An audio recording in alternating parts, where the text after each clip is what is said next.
Good morning students. Actually मैंने पिछली class में आपको बताया था, जो चैप्टर था आपका मोशन एंड टाइम, उसमें मैंने बताया था मोशन क्या होता है, मोशन के डिफरेंट डिफरेंट टाइप्स क्या क्या होते हैं, उसमें टाइम का क्या इफेक्ट होता है, क्या उसका रोल होता है टाइम का, मोशन और टाइम में दोनों में रिलेशनशिप क्या होता है, ये भी मैंने आपको बता दिया था। ठीक है जी। अभी मैं बता रहा हूँ आपको चैप्टर 4 हीट। हीट होता क्या है, फिर टेम्परेचर आपका क्या होता है, मेजरिंग डिवाइस क्या क्या होते हैं जिस डिवाइस के थ्रू हम लोग टेम्परेचर को मेजर करते हैं, वो जो डिवाइस होता है डिवाइस के कितने टाइप्स होते हैं, सी ब्रिज क्या होता है, लैंड ब्रिज क्या होता है, ट्रांसफर ऑफ हीट, इसके डिफरेंट डिफरेंट कौन कौन से टाइप्स होते हैं, मतलब किस मीडियम के थ्रू हम इसको फाइंड आउट करते हैं, और टेम्परेचर का इफेक्ट क्या होता है डिफरेंट डिफरेंट बॉडी पे, either that body is in dark और दैट इज लाइट बॉडी, उस पर क्या इफेक्ट होता है टेम्परेचर का, इसके बारे में पढ़ना है। सबसे पहले समझते हैं हीट क्या होता है। Heat actually heat is a type of energy which forms any body into the hotter और colder। आपका एक तरह का क्या होता है, एनर्जी होता है, जिसकी वजह से क्या हो जाता है, कोई बॉडी का फॉर्म कैसे होता है, कोई बॉडी या तो कोल्ड हो जाता है या फिर आपका वार्म हो जाता है, गर्म हो जाता है। किसके थ्रू होता है, आपका हीट के थ्रू होता है। वो डिपेंड करता है हमने उसको हीट प्रोवाइड किया या हमने उससे हीट आपका फाइनली रिड्यूस किया, उसका हिस्सा हमने हम कम कर दिया। तो सबसे पहले समझते हैं टेम्परेचर होता क्या। टेम्परेचर एक तरह का आपका होता है degree of hotness. Degree of hotness होता है कोई बॉडी कितना ज्यादा हॉटनेस से कितना गर्म है, उसकी डिग्री को मेजर करने के लिए हम लोग किससे मेजर करते हैं, टेम्परेचर के थ्रू मेजर करते हैं, हमें पता लगाते हैं इसके थ्रू। ठीक है जी। तो so we can define as temperature is a degree of hotness and also a device which is use to measure temperature that is thermometer. आपका ऐसा एक डिवाइस है उसका हम लोग यूज किस लिए करते हैं, टेम्परेचर को मेजर करने के लिए करते हैं। किसी टेम्परेचर को मेजर कैसे करते हैं, किस डिवाइस के थ्रू मेजर करते हैं, तो जो डिवाइस होता है डिवाइस का नाम होता है आपका थर्मोमीटर। हम थर्मोमीटर के थ्रू टेम्परेचर को मेजर करते हैं। एक्चुअली डिवाइस जो होता है आपका वो डिफरेंट डिफरेंट आपको डिवाइस बहुत सारे होते हैं, लेकिन आपकी बुक में सिर्फ 2 दे रखा है, दोनों के बारे में पढ़ना है। कि आपका जो फर्स्ट होता है क्लिनिकल थर्मोमीटर होता है, सेकंड आपका दे रखा है laboratory thermometer. What is the meaning of clinical thermometer. ये जो आपका क्लिनिकल थर्मोमीटर दे रखा है ये नेम से क्लियर है, अ type of thermometer which is used in clinic. वैसा थर्मोमीटर का यूज कहाँ किया जाता है, क्लिनिक में किया जाता है, उसे हम लोग क्या कहते हैं, क्लिनिकल थर्मोमीटर कहते हैं। इसका भी अपना एक रेंज होता है, दोनों थर्मोमीटर का अपना अपना एक रेंज होता है कि इस थर्मोमीटर को हम लोग किस रेंज में हम लोग यूज करते हैं, किस रेंज में से मेजर करते हैं टेम्परेचर को। तो जो आपका क्लिनिकल थर्मोमीटर होता है इसका रेंज होता है आपका 35 degree Celsius to 42 degree Celsius. ठीक है जी। आपका क्लिनिकल थर्मोमीटर का रेंज क्या होता है, 35 degree Celsius to 42 degree Celsius. And also the range of laboratory thermometer that is -10 degree Celsius to 110 degree Celsius. Clear है बात। आपका जो क्लिनिकल थर्मोमीटर का रेंज क्या है, 35 degree Celsius to 42 degree Celsius, और जो लेबोरेटरी थर्मोमीटर दे रखा है इसका रेंज आपका होता है -10 degree Celsius to 110 degree Celsius. ये इसका रेंज होता है। अगर इस तरह का रेंज आपका हो जाए तो हम लोग मेजर करते हैं किसके थ्रू, लेबोरेटरी के थ्रू, लेबोरेटरी थर्मोमीटर के थ्रू यूज करते हैं। और इसका मैंने बता दिया था लेबोरेटरी थर्मोमीटर का मतलब ही होता है, नेम से क्लियर है, type of thermometer which is used in laboratory. इसका यूज हम लोग लैब में करते हैं, उसे हम लोग कौन सा कहते हैं, लेबोरेटरी थर्मोमीटर कहते हैं। जिसका यूज हम लोग कहाँ कहते हैं, क्लिनिक में यूज करते हैं। किस चीज के लिए, to measure the human body temperature, उसे हम लोग कहते हैं आपका क्लिनिकल थर्मोमीटर। बात क्लियर हो गया। हमें ह्यूमन बॉडी का अगर हमें टेम्परेचर मेजर करना होता है किससे करते हैं, क्लिनिकल थर्मोमीटर से। और लैब में जिस थर्मोमीटर की यूज करते हैं that is laboratory thermometer. The range of temperature for clinical thermometer that is 35 degree Celsius to 42 degree Celsius, and also the range of laboratory thermometer that is -10 degree Celsius to 110 degree Celsius. Clear. अब इसमें मैं अभी बताऊंगा आपको degree Celsius क्या होता है ना। डिग्री सेल्सियस होता है क्या, एक्चुअली हम लोग जो टेम्परेचर मेजर करते हैं, आपने यूनिट के बारे में पढ़ा था कि हर किसी का प्रॉपर यूनिट होता है। किस चीज में फाइंड आउट कैसे करेंगे, टेम्परेचर को फाइंड आउट करने के लिए हमें क्या करते हैं, लास्ट में हमें एक यूनिट लगाना पड़ता है। कैसे पता लगाएंगे, उसमें कोई ना कोई यूनिट होना चाहिए ना। तो इसका यूनिट आपका होता है डिग्री सेल्सियस, आपका होता है फ़ारेनहाइट होता है, केल्विन होता है।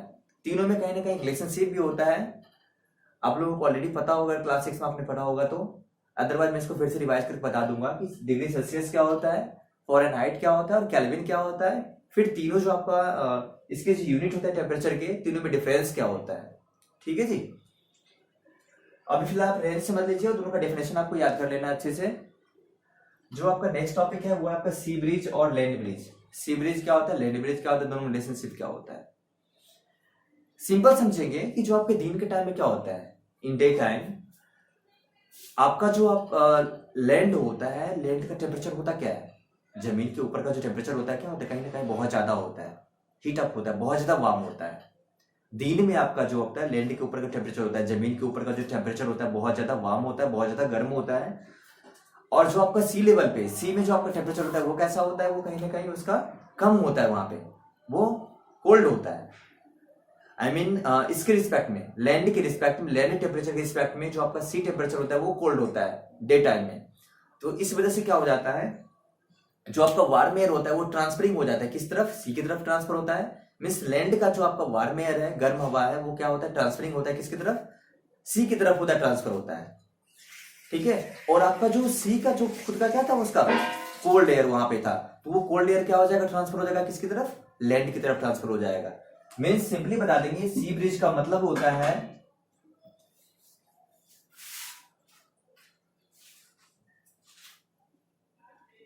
Warm air moves from land to sea. Simply बता देंगे, इसमें क्या होता है, आपका जो गर्म हवा होता है, वार्म एयर होता है, कैसे उसका मूविंग कैसे होता है, उसका मूविंग आपका हो जाएगा लैंड टू सी। क्योंकि मैंने भी जस्ट बता दिया आपको कि जो, और ये सिर्फ और सिर्फ कब होगा, ये डे टाइम में, इन डे टाइम। ठीक है जी। दिन के समय में क्या हो जाता है, जो आपका लैंड का ऊपर का टेम्परेचर होता है कहीं ना कहीं क्या हो जाता है, बहुत ज्यादा हाई होता है, किसके रिस्पेक्ट में, सी के रिस्पेक्ट में। और सी का जो टेम्परेचर होता है वो लैंड के रिस्पेक्ट में कम होता है, तो दोनों में टेम्परेचर का ट्रांसफरिंग हो जाएगा। जो आपका लैंड का जो वार्म एयर था वो सी की ओर मूव करेगा, और जो आपका सी का नॉर्मल एयर, वहां पे एयर था, कोल्ड एयर था, वो क्या करेगा, आपका लैंड की ओर मूव करेगा। ठीक है। और इस तरह का जो एक्सचेंजिंग होता है एयर का, उसे हम लोग कहते हैं land bridge, sorry sea bridge जिसे हम लोग कहते हैं। ठीक है। अब पढ़ते हैं लैंड ब्रिज क्या होता है। सिंपली बता देंगे, लैंड ब्रिज का मतलब होता है, इसमें भी आपका एयर ट्रांसफरिंग होता है, लेकिन ये जस्ट ये आप कब होता है, actually land bridge is happening in night, night में आपका हैपनिंग, इस तरह का प्रोसेस होता है लैंड ब्रिज का। कैसे होता है ये, इसमें बता देंगे, इसमें भी आपका मूविंग होता है, लेकिन इसमें क्या होता है, वार्म एयर किधर मूव करता है, इसमें नाइट के टाइम में क्या होता है, रात के समय में आपका जो वार्म एयर होता है वो सी का क्या होता है, ज्यादा हो जाता है, वार्म एयर सी में ज्यादा हो जाता है लैंड के रिस्पेक्ट में। लैंड क्या हो जाता है, जल्दी आपका क्या हो जाता है, वहां पे कोल्डनेस ज्यादा जल्दी हो जाती है, उसमें जल्दी वो ठंडा हो जाएगा। फिर से समझ लेते हैं, जो आपका नाइट टाइम में क्या हो जाता है, रात के समय में जो आपका जमीन के ऊपर का जो टेम्परेचर है आपका, वो क्या हो जाता है, कम रहता है, किसके रिस्पेक्ट में, सी के रिस्पेक्ट में। तो वहां पे क्या हो जाता है, जस्ट अपोजिट हो जाता है, उसमें आपका हो जाएगा warm air moves from sea to land. बात आ गई समझ आपको। इसमें जस्ट लैंड ब्रिज में क्या हो जाता है, जो वार्म एयर होता है, मैंने जस्ट बताया कि रात के समय में क्या हो जाता है, जो सी के टेम्परेचर होता है, सी का जो ऊपर का टेम्परेचर होता है, ऊपर वाले पोर्शन का जो टेम्परेचर होता है, वो क्या हो जाता है, कहीं ना कहीं ज्यादा होता है लैंड के रिस्पेक्ट में। तो वहां का जो आपका वार्म एयर है वो मूव किसकी तरफ कर लेगा, लैंड की तरफ मूव करता है उसका। ठीक है। और लैंड का टेम्परेचर कहीं ना कहीं क्या हो जाता है, रात के समय में कम होता है, वो जल्दी वो ठंडा हो जाता है। तो इस वजह से क्या हो जाता है, जो वार्म एयर हमेशा, और आपने ऑलरेडी पढ़ा होगा ट्रांसफर ऑफ हीट जो होता है, एक्चुअली जहां पे क्या होता है, हॉटर एयर होता है, हॉटर हीट हो, यहाँ पे जहां बात करेंगे सिंपली बता देंगे, हॉटर एयर जहां पे हीट आपका कहीं ना कहीं ज्यादा होता है एयर में, तो वो क्या होता है, हमेशा ट्रांसफरिंग होता है, hot part two colder part होता है, hotter part two colder part उसका मूविंग होता है। तो सिंपली वही प्रोसेस यहाँ भी हो रहा है, ट्रांसफरिंग ऑफ हीट हो रहा है, और हॉटर इनटू कोल्डर इंट की ओर हो रहा है। क्योंकि जिधर भी आपका वार्म एयर है, वार्म एयर जिस तरफ भी हो जाएगा वो मूव करता है किधर, जहां पे आपका कोल्ड एयर होता है। तो मैंने बता दिया, जस्ट बताया कि जो नाइट के टाइम में क्या हो जाता है, सी का एयर क्या हो जाता है, वार्म हो जाता है जल्दी, और आपका जो लैंड का टेम्परेचर होता है वो कहीं ना कहीं सी के रिस्पेक्ट में कम होता है। तो वहां से क्या होता है, जस्ट सी का जो वार्म एयर है मूव करेगा लैंड की तरफ, और लैंड का जो आपका कोल्ड एयर के किधर मूव करेगा, सी की ओर मूव करेगा। ये आपका प्रोसेस होता है। इस प्रोसेस हम लोग क्या कहते हैं, लैंड ब्रिज कहते हैं। आई थिंक आपको क्लियर हो गया होगा। वीडियो आप पॉज करके दोबारा फिर से देख लीजिएगा, समझ आ जाएगा। और टॉपिक आपका दे रखा है transfer of heat. What's the meaning of transfer of heat. तो ट्रांसफर ऑफ हीट का मतलब होता है, हीट आपका कहीं ना कहीं क्या हो जाता है, ट्रांसफरिंग होता है, हीट का ट्रांसफरिंग। और मैंने आपको बताया भी था, इससे पहले बताया था कि ट्रांसफरिंग ऑफ हीट का मतलब होता है कि हीट आपका क्या हो जाएगा, पहले एक एंड पे था, फिर धीरे धीरे क्या हो जाएगा, कहीं ना कहीं उस पर क्या होगा, टेम्परेचर का इफेक्ट हो जाता है। हम क्या करेंगे, उसे हीटअप करवाएंगे, बॉडी में हम हीटअप करवाएंगे, तो हीट देने के बाद क्या हो जाएगा, बॉडी में कहीं ना कहीं टेम्परेचर इंक्रीज होगा, और टेम्परेचर इंक्रीज होने के बाद क्या हो जाएगा, वो one place to another place क्या करेगा, वो मूव करने की कोशिश करेगा। मैटर के बारे में जब पढ़ेंगे आप, मैटर फॉर्म्स के बारे में पढ़ेंगे, जो सॉलिड लिक्विड गैसेस में पढ़ेंगे आप लोग, कि कहीं ना कहीं इसमें भी क्या होता है, हीट का इफेक्ट होता है ऑलरेडी। जो पार्टिकल्स होते हैं, अगर हम ऑलरेडी हीट करवा दिए, जब हीटअप करवाने के बाद क्या हो जाएगा, जब वो कोई पार्टिकल्स हीट हो जाएगा ऑलरेडी, तो कहीं ना कहीं क्या हो जाएगा, पार्टिकल्स ऑलरेडी क्या रहता है, बिल्कुल पैक रहता है। पार्टिकल्स ऑलरेडी क्या होता है, पूरा पैक रहता है। अगर हम हीट दे रहे हैं तो क्या होगा, कहीं ना कहीं उसका फेज चेंज हो जाएगा। वो दो मॉलिक्यूल्स अगर आपस में चिपका हुआ है, ठीक है, तो उसके बीच में कहीं ना कहीं अट्रैक्शन फोर्स होता है, जिस वजह से वो दोनों मॉलिक्यूल्स आपस में पैक्ड रहता है। अगर हम हीट दे दी, हीट देने के बाद क्या हो जाएगा, उसका बीच का जो अट्रैक्शन फोर्स अपने आप खत्म हो जाता है वो, और वो ऑलरेडी चाहेगा कि मूव करेगा, कहीं ना कहीं फ्रीली मूव करे। क्या होता है, हमेशा चाहता है वो फ्री रूप में मूव करे, क्योंकि किसकी वजह से उसका हो गया, अट्रैक्शन फोर्स कैसे रिड्यूस हुआ, हीट की वजह से रिड्यूस हो गया। तो ट्रांसफरिंग ऑफ हीट में पढ़ेंगे कि हीट का ट्रांसफर कैसे होता है, जिसके डिफरेंट डिफरेंट फॉर्म्स होते हैं, कंडक्शन, कन्वेक्शन और रेडिएशन। ज्यादा डिटेल्स में हमें जाना नहीं है, ज्यादा बहुत सारे डिटेल्स इसका है, तो आपके नेक्स्ट क्लास में पढ़ना है इसका। सिंपली हम इसके फॉर्म पढ़ लेते हैं कि कंडक्शन क्या होता है, कन्वेक्शन क्या होता है, रेडिएशन क्या होता है। एक्चुअली कंडक्शन जो होता है सबसे सिंपलेस्ट फॉर्म होता है। इसमें आपका क्या होता है, ये भी आप एक तरह का क्या है, फॉर्म किसका है, ये transferring of heat. It is a form of transfer of heat in which heat is transfer from water into colder end हो जाता है। मतलब कि एक तरह का ये भी आपका हीट का ट्रांसफर एक तरह का फॉर्म होता है। कंडक्शन में क्या होता है, हीट का ट्रांसफर होता है hotter end to colder end. ठीक है जी, हम बात करते हैं, जैसे मेटालिक कोई बॉडी ले लिया यहाँ से, ठीक है, सिंपल समझ लेते हैं, मेटालिक बॉडी है, मेटल का एक बॉडी है। इस पे हमने क्या कर दिया, अगर हम इस तरफ से हीटअप करवा रहे हैं,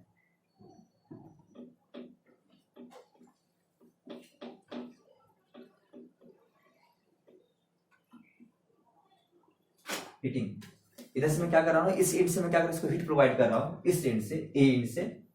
तो कहीं ना कहीं क्या हो जाएगा, कुछ देर के बाद हम चेक करेंगे कि आपको जो बी पोर्शन दे रखा है, आप इसका जो बी एंड है, वो कहीं ना कहीं क्या हो जाएगा, वो भी आपका हीट हो जाता है।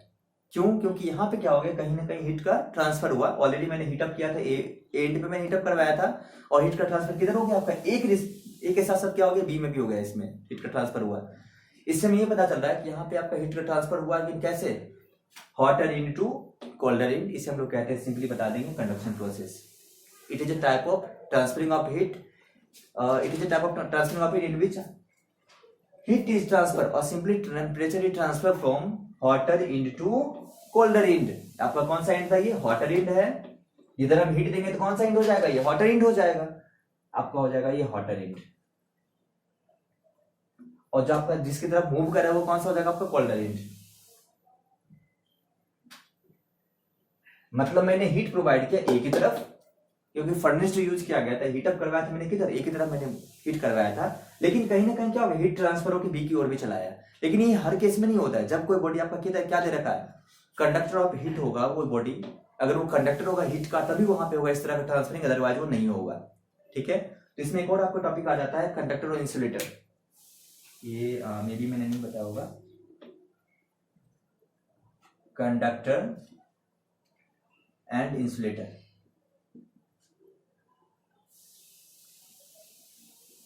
ठीक है जी, ये भी पढ़ लेंगे अब। सिंपली कंडक्टर यहां से आपको समझ आ गया। कंडक्टर बता देते हैं आपको, कंडक्टर क्या होता है। कंडक्टर का मतलब होता है वैसा कौन सा बॉडी जो आपका कंडक्टर ऑफ हीट होगा। तो कंडक्टर ऑफ हीट होने के लिए क्या हो जाएगा, जिस बॉडी से आपका कहीं ना कहीं क्या हो जाएगा, हीट आपका इजिली पास हो जाएगा। वैसा कोई भी बॉडी जिससे क्या हो जाए, हीट इजिली पास हो जाए एक एंड से दूसरी एंड की ओर, उससे हम लोग क्या कहेंगे, उस बॉडी को कंडक्टर। ठीक है जी, जिस बॉडी से आपका हीट इजिली पास हो जाए one place to another place, इसका मतलब वो बॉडी कौन सा है, कंडक्टर है। हम बात करते हैं अगर इंसुलेटर की, तो इंसुलेटर का मतलब होता है जिस बॉडी से क्या होगा, हीट पास इजिली नहीं करेगा एक एंड से दूसरी एंड। अगर आपका हीट वहां पे पास नहीं हो रहा है प्रॉपर्ली, तो इससे इसका मतलब वो कौन सा हो जाएगा, इंसुलेटर हो जाएगा। आई थिंक बात आपको क्लियर हो गया कि कंडक्टर क्या होता है और इंसुलेटर क्या होता है। और ध्यान देना यहाँ पे एक और बात, कि हम हीट की बात कर रहे हैं, कंडक्टर ऑफ हीट की बात कर रहे हैं हम। ठीक है जी, हम कंडक्टर ऑफ इलेक्ट्रिसिटी की बात नहीं कर रहे हैं। इलेक्ट्रिसिटी अलग होता है, तो उसका डेफिनेशन थोड़ा सा इससे चेंज होता है थोड़ा सा। ठीक है जी, तो सिंपली बता देंगे कंडक्टर ऑफ हीट का मतलब हो जाता है कि जब किसी बॉडी से वैसा कोई materials, type of materials through which heat is easily passed through them, that is called conductor of heat, and also a type of materials through which through which heat does not pass, through which heat does not pass through them, that is called insulator. जिस body से आपका heat पास नहीं करेगा आसानी से, उसे हम लोग क्या कहते हैं, इंसुलेटर कहते हैं। ठीक है जी। हाँ, आपको यहाँ पे कंडक्शन आपको क्लियर हो गया होगा, मैंने जस्ट बताया था अभी। Hot rain to cold rain, जब आपका क्या हो जाएगा, हीट का ट्रांसफरिंग होता है, इसे हम लोग कहते हैं कंडक्शन। बात रहेगी आपका कन्वेक्शन की। कन्वेक्शन क्या होता है? सिंपली कन्वेक्शन का मतलब होता है, जैसे इसका हम एक्सपेरिमेंट हम पढ़ लेते हैं। यहाँ पे कोई फर्नेस दे रखा है या कोई बीकर आपका है, उसमें ऑलरेडी क्या दे रखा है, पहले से बहुत सारा इसमें वाटर फिलअप किया हुआ है ना, पूरा अपर पोर्शन तक यहाँ पे वाटर पूरा कंप्लीट फिलअप किया गया है। हम क्या करें, नीचे से हम कहीं ना कहीं इसमें क्या कर रहे हैं, हीट प्रोवाइड कर रहे हैं। फर्नेस क्या करें, इसमें हम हीट दे रहे हैं इसको। ठीक है जी। तो अगर हम इसको हीट दे रहे हैं, ऑलरेडी इसमें पहले से क्या है, पूरा का पूरा इस बीकर में पानी भरा हुआ है, मैंने नीचे से हीट प्रोवाइड किया। तो इस हीट प्रोवाइड करने की वजह से क्या हो गया, इसमें आपको ध्यान से समझना है। यहाँ पे पानी जब गर्म करते हैं तो सबसे पहले पानी कौन सा गर्म होता है, जो आपका नीचे वाला पोर्शन होता है वाटर का। सिंपली समझेंगे, जो वाटर आपका क्या दे रखा है, उस बीकर या उस पॉट की जो आपका टच में आ रहा है ना, ऑलरेडी, क्योंकि हम लोग हीटिंग किधर से कर रहे हैं, नीचे की तरफ से कर रहे हैं। तो ऑलरेडी जो बॉटम पोर्शन पे जो ऑलरेडी टच में जो आपका दे रखा है वाटर, वो सबसे पहले हीट होगा। ठीक है। उसके जस्ट बाद धीरे धीरे क्या होगा, अच्छा यहाँ पे समझ लेंगे कि जितना भी आपका कॉर्नर पोर्शन दे रखा है, सबसे पहले ये हीट होगा, धीरे धीरे इसका कॉर्नर पूरा हीट हो जाएगा, है ना। जो इसके टच में जितना भी पार्ट दे रखा है वो जल्दी हीट हो जाता है, और ये एयर का पार्ट जो है जल्दी हीट हो जाएगा, और धीरे धीरे क्या हो जाएगा, ये वाटर का पार्ट जल्दी हीट हो जाएगा, और धीरे धीरे क्या हो जाएगा, जो आपका हीटअप हो गया ये ऑलरेडी वाटर मॉलिक्यूल्स, ये धीरे धीरे ऊपर की तरफ मूव करेगा। जो आपका हीट हो गया ये धीरे धीरे ऊपर की तरफ मूव करेगा। ठीक है जी। और इसके जगह का, अगर ये जगह तो खाली तो रहेगा नहीं, ये आपका जो जो वाटर मॉलिक्यूल्स था ये ऊपर की तरफ मूव कर जाएगा, और जो ऑलरेडी कोल्डर था, जो पहले से ठंडा है, वो ठंडा वाला जो ऊपर वाला पोर्शन था वाटर का, वो धीरे धीरे नीचे आना शुरू हो जाएगा। ठीक है जी। बात समझ आ गया होगा आपको, फिर से समझ लेते हैं। हम अगर फर्नेस यहाँ पे हीट हम प्रोवाइड कर रहे हैं, एक बीकर में ऑलरेडी हम लोग पानी गर्म करते हैं सस्पेन में, या नॉर्मली किसी भी पॉट में एकदम पानी गर्म करते हैं। गर्म करने के बाद क्या हो जाता है, जो सबसे टच में रहता है, सबसे जहां हम लोग हीट प्रोवाइड कर रहे हैं, तो उसके जो बिल्कुल नजदीक में है जहाँ पे, या फिर जो पॉट के बिल्कुल नजदीक पोर्शन में होता है, उसमें क्या हो जाता है, नियरेस्ट पोर्शन में जो आपके उस पॉट के या उस बीकर के टच में रहता है, वहां का पानी सबसे पहले हॉट हो जाता है। ठीक है जी। और उसके बाद धीरे धीरे क्या हो जाएगा, वो हॉटर जो आपका वाटर मॉलिक्यूल्स था वो ऊपर की तरफ मूव करेगा, और ऊपर का जो आपको दे रखा था कोल्ड आपका जो वाटर मॉलिक्यूल्स था वो नीचे की तरफ मूव करेगा कहीं ना कहीं। ठीक है। तो इस तरह का ट्रांसफरिंग हम लोग क्या कहते हैं, कन्वेक्शन कहते हैं। बात क्लियर हो गया होगा। जो बॉटम पोर्शन का जो हीट वाटर मॉलिक्यूल्स था जल्दी आपका हीट हो जाएगा, हीटअप हो जाएगा, तो ये क्या करेगा, ऊपर की तरफ मूव करेगा, और ऊपर का जो आपका था ऑलरेडी कोल्ड वाटर मॉलिक्यूल्स था वो नीचे की तरफ मूव करेगा। तो इस तरह का जो ट्रांसफरिंग ऑफ वाटर मॉलिक्यूल्स होता है उसे हम लोग क्या कहते हैं, कन्वेक्शन कहते हैं। बात क्लियर हो गया। जो आपका थर्ड दे रखा है radiation, what is radiation, simply हम समझेंगे, conduction and convection both required any type of materials of medium. किसी टाइप्स के मटेरियल्स के वो मीडियम पे डिपेंड करता है, उसको जरूरत पड़ती है। बिना मीडियम का यहाँ पे क्या होगा, हीट का ट्रांसफरिंग नहीं होगा। आप लोग ध्यान से समझिए, मैंने बताया था, सबसे फर्स्ट बताया था कंडक्शन। कंडक्शन में क्या हो रहा था, यहाँ पे एक तरह का मीडियम था, जिस मीडियम के थ्रू मूव कर रहा था। ठीक है, कहीं पे गैपिंग नहीं था, आप देख रहे हैं, अब बिल्कुल यहाँ पे मीडियम बना हुआ है, तभी ट्रांसफर हो रहा है। कन्वेक्शन के केस में भी एक तरह का क्या दे रखा है, मीडियम बना हुआ है। ठीक है, तभी यहाँ पे हीट प्रोवाइड हो रहा है, हीट ऑलरेडी ट्रांसफर हो रहा है। लेकिन जो हीट ट्रांसफर का जो आपका थर्ड पार्ट दे रखा था रेडिएशन, इस रेडिएशन पोर्शन में क्या हो जाता है, कहीं ना कहीं आपका यहाँ पे हमें कोई भी मीडियम जरूरत नहीं पड़ती है। Without any medium there is heat transferring. यहाँ पे क्या हो जाता है, हीट आपका ट्रांसफर हो जाता है बिना किसी मीडियम का। ये सिंपली होता है किसमें आपका, तो जैसे सनलाइट आपका होता है, तो सनलाइट हमें क्या करता है, फाइनली हमें सन के थ्रू हमें जो हीट प्रोवाइड होती है, किसके थ्रू होती है, वहां पे कोई मीडियम बना हुआ है, कोई मीडियम नहीं होता है। Without any medium heat is transferring from the sun के थ्रू जो हमें हीट मिलता है, बिना किसी मीडियम का हमें हीटर का वहां पे हमें हीट अचीव होता है, बिना किसी मीडियम का। ठीक है, तो समझ आ गया कि जो सन से हीट प्रोवाइड होता है हमें, उसे हम लोग सिंपली क्या कहते हैं, रेडिएशन कहते हैं। और इस तरह का जो प्रोसेस होता है ट्रांसफर ऑफ हीट का, इसमें क्या होता है, कोई मीडियम आपकी नहीं होती है, किसी मीडियम की रिक्वायरमेंट भी नहीं होती है, इसे हम लोग कहते हैं रेडिएशन प्रोसेस। ठीक है, आपको कंडक्शन, कन्वेक्शन और रेडिएशन क्लियर हो गया होगा। अब हाँ, एक और जो आपका जो इम्पोर्टेंट टॉपिक है, temperature effect on bodies. Temperature का क्या क्या इफेक्ट होता है डिफरेंट डिफरेंट आपके बॉडीज पे। जस्ट हम सबसे पहले समझते हैं जो बॉडीज आपको दे रखा है, सबसे पहले हम समझते हैं कोई डार्क बॉडी दे रखा है ऑलरेडी, है ना, डार्क बॉडीज, और एक आपको होता है लाइट बॉडी। तो डार्क बॉडी का सिंपली क्या होता है, गर्म, आपको यहाँ पे क्वेश्चन में बन जाता है, जो गर्मी के टाइम हम लोग क्या करते हैं, गर्मी के टाइम हम लोग हल्का कपड़ा ज्यादा कोशिश करते हैं कि पहनने का, क्योंकि इसमें लाइट, अगर ड्रेस पहनेंगे, लाइट क्लॉथ्स रहेगा, तो उसमें क्या हो जाएगा आपका, कहीं ना कहीं हमें ज्यादा हमारे लिए क्या होता है, कंफर्टेबल होता है। क्यों? ठीक है, तो कंफर्टेबल इसलिए हो जाता है क्योंकि लाइट बॉडी क्या होता है, इसमें रेडिएशन प्रोसेस जो होता है आपका, रेडिएशन आपका क्या था, ट्रांसफरिंग ऑफ हीट, तो उसमें क्या हो जाएगा, रेडिएशन लाइट बॉडी में आपका काफी कम होता है। और इसमें क्या हो जाता है, जो हम लोग डार्क बॉडी की बात करते हैं वहाँ पे क्या होता है, रेडिएशन प्रोसेस ज्यादा हो जाता है। मीन्स वो हीट को क्या, जहाँ रेडिएशन प्रोसेस ज्यादा हो जाएगा तो वहाँ पे जल्दी क्या करेगा, वो हीट को स्टोरिंग कैपेसिटी उसकी ज्यादा हो जाती है डार्क बॉडी की। डार्क बॉडी फिर से समझते हैं, अगर हम ब्लैक क्लॉथ्स पहनते हैं तो हमें क्या होता है, ज्यादा गर्मी लगती है। क्यों? क्योंकि जो काले कपड़े या जो भी आपका डार्क, काले जितने भी आपके डार्क क्लॉथ्स हो गए, वो सब क्या होता है, उसकी स्टोरिंग कैपेसिटी होती है, हीट की स्टोरिंग कैपेसिटी उसकी ज्यादा होती है, उसकी हीट स्टोरिंग कैपेसिटी ज्यादा होती है, जिस वजह से क्या हो जाता है, ज्यादा वो हीट को एक्सेप्ट कर लेगा, वो स्टोर कर लेगा अपने में, अपने आप में, और हीट को ट्रांसफरिंग होने को देता नहीं है इजीली, वो हीट को ट्रांसफरिंग होने देता नहीं है, सारे हीट को अपने आप में क्या कर लेगा, वो स्टोर कर लेता है। जो डार्क क्लॉथ्स होते हैं वो क्या करते हैं, हीट जो आता है रेडिएशन प्रोसेस के थ्रू, वो हीट को क्या करेगा, अपने में स्टोर कर लेगा, उसको ट्रांसफरिंग होने देता नहीं है। ठीक है जी। लेकिन आपका जो नॉर्मल जो आप कोई दे रखा है क्लॉथ्स, ऐसा लाइट क्लॉथ्स की अगर हम बात करते हैं, तो लाइट क्लॉथ्स में क्या हो जाएगा, वो हीट को क्या करता है, वो स्टोर करके रखता नहीं है, वो हीट को स्टोर करके नहीं रखता है। हीट आया, जो नॉर्मल हम लोग अगर हम लाइट क्लॉथ्स अगर हम पहन रखे हैं, तो उसमें क्या होता है, हीट को स्टोर करने की कैपेसिटी होती नहीं है। नॉर्मली हीट आता है, फिर नॉर्मली पास भी हो जाता है, तुरंत पास हो जाता है हीट, तो वहां पे कोई हीट स्टोर होता नहीं है, और हमें क्या होता है, कंफर्टेबल फील होता है गर्मी के टाइम में। ठीक है, तो यही होता है आपका टेम्परेचर का इफेक्ट क्या होता है। समझ आ गया आपको? फिर से समझने, इसको इस पॉइंट को फिर से समझ देंगे, क्योंकि ये वाला क्वेश्चन आपको बहुत ज्यादा आता है, किसी भी एग्जाम में आ सकता है, कि आपका जो डार्क बॉडी होता है, डार्क क्लॉथ्स होता है, और आपका लाइट क्लॉथ्स होता है, दोनों में कहीं ना कहीं टेम्परेचर का इफेक्ट क्या होता है।